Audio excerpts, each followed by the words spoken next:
Hi, my name is Eli Katz, and I'm a strategic account executive with PKA Technologies. In light of recent events, I wanted to share a quick idea that I believe is commonly overlooked in the enterprise today. And that is, regardless of the size of your business, it's likely that data is an essential aspect of running it. And if you don't have a solid plan to keeping your data safe, I think there are a few things that you should consider.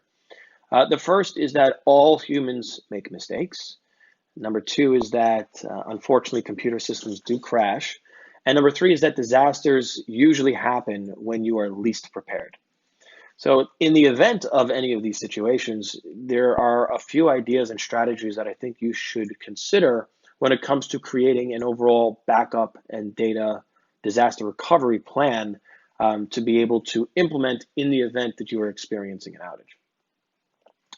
With that being said, a good enterprise disaster recovery plan is no different from one that you should actually implement in your own home. And just like you would protect your family with smoke and carbon monoxide alarms, fire extinguishers, escape ladders, an overall plan to get out and away from the house, so too it's important to think your business and create this emergency plan for if disaster should ever strike. I think there are a few crucial steps for such a plan to being successful. And if you'll bear with me for a few moments, I'd like to share some of those ideas and points with you. The first is that building an enterprise disaster recovery plan is not as simple as just writing a document. They need to do careful research and planning to understand the overall needs of your organization, as well as the risks it faces should a system go down or data become unavailable. You also need to be able to carefully coordinate the plan with key stakeholders and continuously test it so that as your business evolves, this plan evolves with it to make sure that it stays relevant. The first step, I believe, in creating this plan is actually understanding and identifying what is critical and contextual to your business. Understanding how your business operates, what assets are used, and the overall importance of these assets are key to the success of your business. So taking these assets, be it systems, applications, databases, data itself, and classifying it into high, medium, and low categories are going to give you a good advantage of being able to understand what systems, what data you need to keep running, because what happens if these systems and data should become unavailable? How would these specific high, medium, and low categories disrupt your business? So now that you understand how your business operates, you need to think about the goals your organization is going to want to achieve during a disaster. From a technology specific standpoint, understanding and reviewing your RTO and RPOs, your recovery time and recovery point objectives. What is the maximum allowable downtime, and what would be considered an allowable or acceptable amount of data loss really needs to be able to be defined. And so you need to be able to define and understand the impact of what a interruption or outage can have on your business from a minute, from an hour, from a day, and understanding that will be able to help you define these RPO and RTOs. How many mission critical systems are you running that simply just can't go down? Do you need to be operating at tier 1 or tier 0, where there are systems that offer 100% uptime guarantees to support your end users or your key stakeholders? So now that you understand your overall data backup and system replication needs, what are you going to do if you can't access your primary site in the event of a disaster? What is your hot site failover plan? What happens if a number of years ago a steam pipe burst in Lower Manhattan and you couldn't get into the office? I believe Hurricane Sandy flooded Lower Manhattan, and we had customers trying to get into their buildings with boats because not only were the buildings flooded, but the generators in the building in the basement were flooded as well. So the buildings couldn't get powered on. So they were trying to gain access, get servers and hard drives out of the building and floated across the river to New Jersey to try to get into a hot site. You think about it, I think it was 2003 when the entire East Coast went down, or went dark, I should say, because a power plant had a failure. And so even a local hot site wasn't good enough because the entire Eastern Seaboard was dark.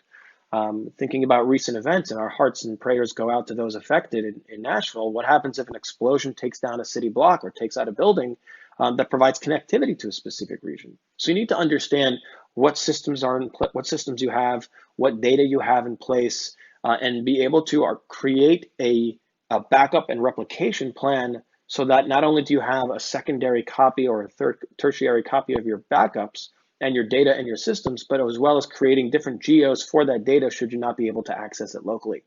A good idea to hold by is the 3-2-1 rule. 3 copies of your data, 2 of them on different types of media with 1 being off-site is a good idea to at least put into practice. But understanding and having all of these backups are only step 1. Step 2 is understanding how to recover from a backup. If, for example, you're backing up to tape, how are you going to gain access to that physical media and then recover it into your environment in a usable capacity? If you're replicating out or backing up to the cloud, who has access to that cloud environment, and how many clicks are you going to have to need to be able to shut down a primary site and then be able to recover from the cloud infrastructure? Once you have all of that figured out, one important key idea is personnel. And creating that plan ultimately needs to define who is responsible for executing that overall plan, who are the key stakeholders within the business that need to sign off and approve the overall design, who's going to be testing the plan and putting it into action should you be experiencing an outage. And once you have that all created and have a good hierarchy of, the first, second, third, fourth, this person's in charge of that, this person's in charge of this, right? You need to call 911 in the event of an emergency kind of idea. But taking this whole plan into a holistic view, you have backups of your data. You need to have backups of your people. What happens if someone's in quarantine? What happens if someone's in a hot zone? What happens if someone's on vacation? What if, God forbid, worse, you need to be able to have people that are understudies for the key stakeholders so that this plan can be put into action without a hiccup. So once we have the overall strategy and now the personnel, I think it's important to have a good handle on inventory as well. What happens if you need to be moving physical equipment from a site A to a site B? Where's all the hardware located? Where's all the software located? Where are the license keys for such software? Who has access to a cloud subscription, the username, the passwords to all of this data? It's important to have at least an understanding of who are the people that have access to it, if not have a document of some kind that lists out where all this information is at least located. One other idea talking about inventory is that should you need to file a claim with insurance, it's important to have at least a list of understanding what equipment is owned, leased, or provided as a service so that you can be able to file a claim with accurate information around your organization.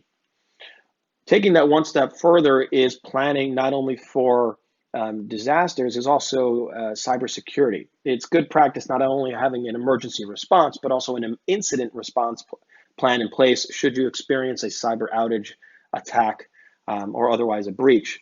But having policies and procedures in place, to produce those last minute backups should you be experiencing a persistent outage is important, but also how to mitigate or delete corrupted backups so that you are not recovering from a known point in time that was corrupted or otherwise bad data that won't be able to positively impact your organization. But putting all of this theory into reality takes time and money. So not only understanding your business objectives and potential losses, it's important to understand how to enable that in terms of a budget to create this overall plan. Do you need to have mission critical tier 0, 100% guaranteed uptime? Do you need to have a hot failover site or have multiple sites that you're replicating to across different geographies? Do you need to be uploading to the cloud so that you can have that avenue for a secondary data site? It's important to understand all this so that you can have a budget that you're going to present so that you can create this overall plan.